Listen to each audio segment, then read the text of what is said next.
KJ방송 시청자 여러분 안녕하십니까. 하느님이란 말 있고 하나님이란 말이 있습니다.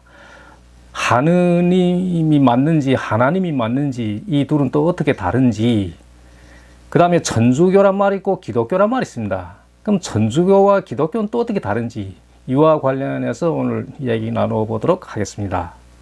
그럼 우선 기독교 탄생부터 살펴봅시다.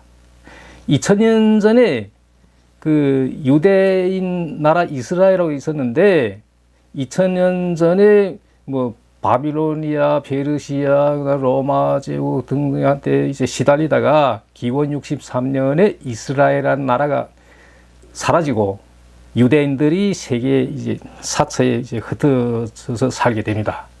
그때부터 이제 순환의 역사가 시작되죠. 자, 그때 당시에 이제 그 이집트 알렉산드리아라는 수도가 있는 도시가 있는데, 거기 이제 망명 갔던 유대인 지식인들이 우리는 선택받은 민족인데 왜 우리는 민족이 망하고 나라가 망하고 이 꼴이냐. 그래서 저 하늘에 멀리 계신 여호와 하나님보다 우리 주변에서 우리와 직접 같이 생활했던 사람 가운데서 이제 메시아를 찾자. 그래서 선택한 것이 예수입니다. 그래서 기독교가 이렇게 탄생했는데, 정작 이 유대인이 만들어낸 기독교는 유대인 내에서는 인정 못 받았습니다. 그 이유는 뭐냐? 예수라는 사람은 유대율법을 위반한 자예요. 무슨 얘기냐면 유대인들은 율법을 목숨처럼 여깁니다. 근데 예수는 금식일에도 뭐 보리 이삭을 훑어 먹는다든지 창녀한테 물 한 바가지 뭐 빌려 먹는다든지 율법을 안 지켰죠. 그래서 이 예수를 못 믿겠다. 그래서 기독교가 이 유대인에서 인정 못 받는데, 하여튼 그럼에도 불구하고 중동에서 이제 퍼지기 시작했어요. 그러니까 로마 제국에서 저 기독교란 새로운 종교가 나타나서 세상을 어지럽힌다. 그래서 유대인 출신 로마 시민권자인 이 사도 바울이라는 사람한테 이제 명령을 내립니다. 당신이 가서 숙청해라. 저 기독교를 없애라. 그래서 이 사도 바울이라는 사람이 그 명령 받고 이제 중동에 갔는데, 정작 가서 부딪혀 보니까 이 기독교가 굉장히 좋단 말이에요. 이 사람 보건데, 이 사도 바울이라는 사람, 이 사람 보건데, 네, 굉장히 좋은 거예요. 그래서 숙청하려 갔다 오히려 매료돼서 이것을 전파하기 시작했어요. 그래서 오늘날 이 기독교가 서양 종교가 된 이유는 이 사도 바울이라는 사람 덕분이에요. 그래서 이 사람이 그리스를 기점해서 이제 전파하기 시작했는데, 오늘날에는 크게 그 네 가지 종파가 있어요. 기독교가 동방정교 있고 천주교 있고 개신교 있고 뭐 성공회 이렇게 있는데, 동방정교라는 건 러시아 비롯해서 그 동유럽의 쪽에 전파된 것이 동방정교이고, 그 다음에 뭐 천주교, 개신교 이렇게 있는데, 개신교는 이제 그 종교혁명에 의해서 탄생한 것이고, 성공회도 이제 개신교 후에 나타났는데, 개신교가 비슷한 성격이에요. 그럼 그 여기서 개신교가 탄생하게 된 그 계기를 살펴보도록 하겠습니다. 기독교가 중시에 하도 타락하니까 무슨 뜻이냐면, 뭐 돈만 내면 무슨 면죄부를 줘요. 그 다음에 뭐 돈만 내면 성직자가 될 수 있고, 그렇게 하도 타락하니까 1517년에 독일의 마르틴 루터라는 사람이 종교개혁을 단행합니다. 그래서 탄생한 것이 개신교예요. 그럼 새로운 개신교가 나타났으니까 원래 것을 뭐라고 불러야 구교라고 불러죠. 구교. 그래서 그걸 가톨릭이라고 합니다. 가톨릭이라는 건 보편적이라는 뜻이에요. 그러니까 새로 개혁에 의해 탄생한 것을 신교라고 그러는데, 그래서 프로테스탄트라고 그래요. 이게 무슨 뜻이냐면 저항하다 이런 뜻이에요. 그럼 누가 누구한테 저항하냐? 마르틴 루터라는 사람이 기존의 종교 권력과 저항해서 싸워서 탄생한 것이 새로운 개신교다. 뭐 이런 뜻이 되겠죠. 자, 기독교가 이제 그 동양에 들어오기 시작한 시점은 그 청나라 강희연대에 마테오 리치라는 신부가, 이 사람이 마테오 리치인데 이 사람이 천문학자예요. 베이징에 이제 왔어요. 베이징에 왔는데 이 사람이 위대한 점이 뭐냐면, 오자마자 무슨 쌍디야, 무슨 신이 어떻고 무슨 예수 어떻고 이런 이야기를 시작하는 것이 아니다. 중국의 고전을, 예를 들면 공자의 논어를 라틴어로 번역해서 서양에 전파하고 서양의 천문학을 중국에 전파하고 이런 작업부터 시작했어요. 그 다음에 이제 기독교를 이제 중국에 전파해야 되는데 이 사람이 그 하나의 그 문제에 봉착했어요. 그건 뭐냐면 성경을 중국어로 번역해야 되는데 서양 사람들이 뭐 오 마이 갓, 갓이라는 게 신이죠. 중국 사람들 오 쌍디야. 그럼 이 갓하고 쌍디가 비슷하죠. 그러면 이 사람이 중국에 쌍디라는 게 있으니까 이 갓을 뭐 쌍디로 번역하면 되지 않냐. 처음에 이렇게 하려 하다가 무엇이 문제냐. 그렇게 번역하면 중국의 이 쌍디라는 거는 옥황상제를 뜻하는 거예요. 그러니까 이 성경을 이제 쌍디라고 번역하면 이 여호와 하나님이 중국의 옥황상제가 되는 거죠.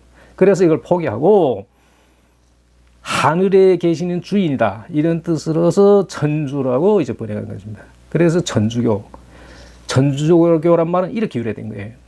자, 그렇게 해서 이제 천주교가 중국에서 이제 전파되기 시작했는데 18세기 말 19세기 초에 미국의 그 개신교 목사들이 대거 중국에 옵니다.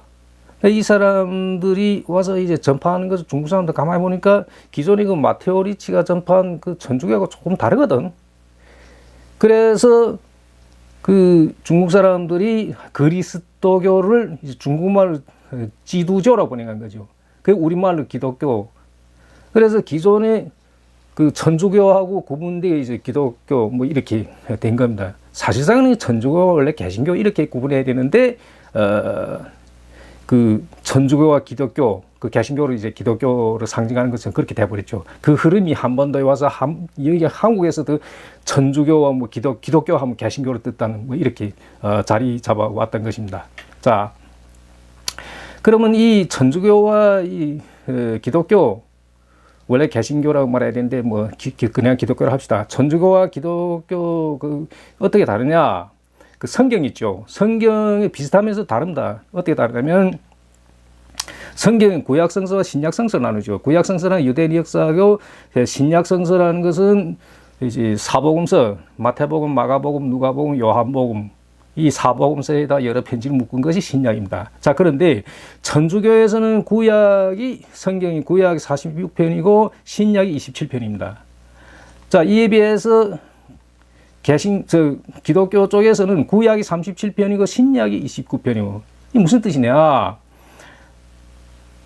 천주교에서는 구약에다 비중을 더 두고 그 다음에 기독교 쪽에서는 신약에다 비중을 더 둔다 이런 뜻이에요. 여기 조금 다른데 그 다음에 천주교에서는 하느님이라고 부릅니다. 지금도 이 천주교에서 하나님이라 안 그래요. 하느님이라는 것은 원래 하늘님이에요. 근데 그 르 받침을 빼고 이제 하느님 이렇게 부른 거죠. 그래서 기독교에서는 유일신 강조하기 위해서 하나님, 하나 숫자죠. 하나님 이렇게 부르는데 사실상 이게 우리 민족의 어법에는 안 맞습니다. 왜냐하면 하나라는 숫자죠. 숫자 뒤에다 님을 붙인다? 이거 원래 안 맞는 거예요. 뭐 문법은 안 맞지만 그 개신교 쪽에서는 뭐 이렇게 주장하니까 그냥 이렇게 지금 굳어져 오는데 원래는 이게 하느님이 맞는 거죠. 예. 물론 뭐 기독교 쪽에서는 동의 안 하겠지만 자, 그 다음에 천주교 쪽에서는 이제 성직자 신부라고 그러고 기독교 쪽에서는 목사라고 그러죠. 그러니까 신부는 독신이에요. 결혼 안 합니다. 목사는 가정을 이룰 수 있어요. 예. 요 차이점이 있고 그 다음에 이제 그 천주교 쪽에서 성당이라고 그러죠. 기독교 쪽에서는 교회라고 그러고 성당이란 성스러운 곳이고 교회는 가르침 받기 위해서 모이는 곳이다. 뭐 이런 뜻이 되겠고 그 다음에 그 성당 그 건물 우란에 이제 가면 한쪽 캔에 마리아상이 있습니다. 이 마리아상이 여기서는 뭐 안전 이런 모양을 되는데 뭐 대부분 이렇게 선 모양으로 되어 있고 뭐 어찌됐든 간에 성당에 가면 반드시 마리아상이 있는데 교회는 없다. 그 다음에 이 성당 다니는 신도들은 우선 우란에 들어서 먼저 건물 들어가기 전에 이 마리아한테 인사를 합니다. 그래서 어떤 사람들은 무슨 뭐 천주교는 무슨 마리아를 믿는 종교나 뭐 이런 뭐 이야기도 하는데 자, 하여튼 여기 조금 다르고 그 다음에 그 성당은 건물 출입문 곁에 항아리가 있는데 거기 물이 있습니다. 그 신도들이 건물 들어가기 전에 그 손가락에다 이제 그 물 묻히고 이제 십자를 긋고 건물 안에 들어서죠. 그게 무슨 뜻이냐면 건물 밖은 속세고 건물 안은 성세예요. 속세에서 성세를 들어가려면 정화의식이 필요하다. 그런 뜻입니다. 그 다음에 이제 성당에 가면 여신도들은 이렇게 머리에 뭐 씁니다. 이것을 베일이라고 그래요. 이 머리에 무슨 이거 베일이라고 그러는데 베일을 다 씁니다. 교회에서는 안 쓰죠. 이게 어떻게 유래됐냐면 여성이란 존재는 하나님이 직접적인 자식이 아니에요. 무슨 뜻이냐면 그렇기 때문에 여자는 머리를 쳐들고 얼굴을 쳐들고 하나님의 영광을 직접 받을 자격이 안 되는 존재다 이런 뜻이에요. 그래서 얼굴 가려라. 여기서 유래된 거예요. 자, 이 이슬람 쪽에 이거 보면 얼굴 다 가렸죠. 이 아까 말한 그런 맥락이에요.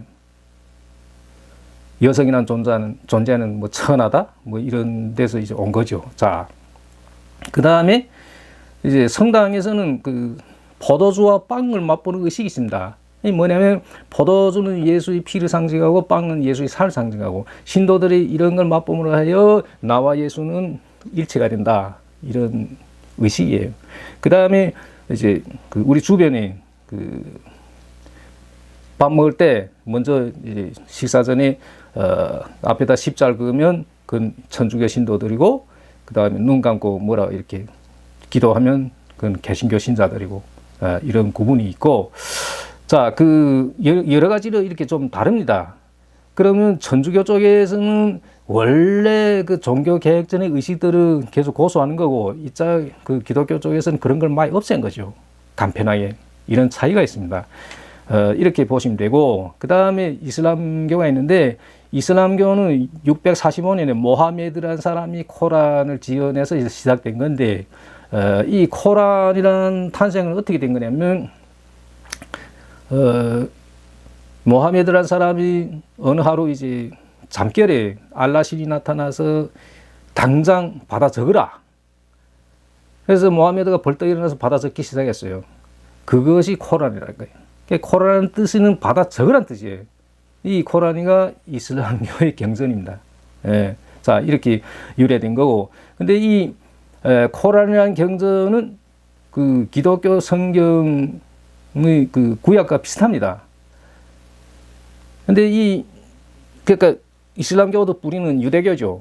근데 유대교, 이슬람교, 기독교 이 3자는 철저히 원수입니다. 철저히 원수. 그러니까 기독교와 이슬람교가 다 유대교에서 파생돼 나왔지만 서로 이렇게 안 맞는 거. 기독교가 유대인을 공격하는 이유는 뭐냐면 니네 예수를 죽인 그러니까 그 하나님을 죽인 민족이다. 그래서 시종자도 못 받은 민족이다. 그래서 유대인들이 그 세계 각처에 흩어진 유대 민족들이 그 서양에서 그런 심한 박해를 받았던 것입니다. 그것이 이어지다 마지막 2차 대전 때 그 히틀러에 의해서 600만 유대인이 학살당하는 그 비극까지 이어진 거죠. 그리고 이제 이슬람교하고 그 기독교는 또 어떻게 모순이 있냐? 이슬람교는 철저히 알라신 유일신 하나만 믿습니다. 예수를 부정하는 거죠. 그 예수를 부정하니까 당연히 기독교 쪽에서 화나는 거죠. 그 중세에 무슨 200년 전쟁도 하고, 그래서 그 다음에 이제 기독교 쪽에서는 뭐 성부, 성자, 삼위일체라는 것인데 이슬람교에서는 그 인정 안 하는 겁니다. 그러다 보니까 서로 자꾸 싸우는 거예요. 네. 자, 정리해 말씀드리자면 기독교와 이슬람교는 유대교에서 파생되어 나왔지만 서로 이렇게 안 맞는다. 그 다음에 유대인하고 이슬람은 지금까지 싸워요. 지금까지. 지금 이스라엘과 팔레스타인 싸움이 그것이 이 맥락입니다. 이 맥락이. 자, 그렇게 뭐 이해하면 되고, 다음 시간에는 한국 대통령이 무엇이 문제인지 이 고전을 갖고 이제 그 문제성을 파헤쳐 보도록 하겠습니다. 많은 시청 바라겠습니다. 감사합니다.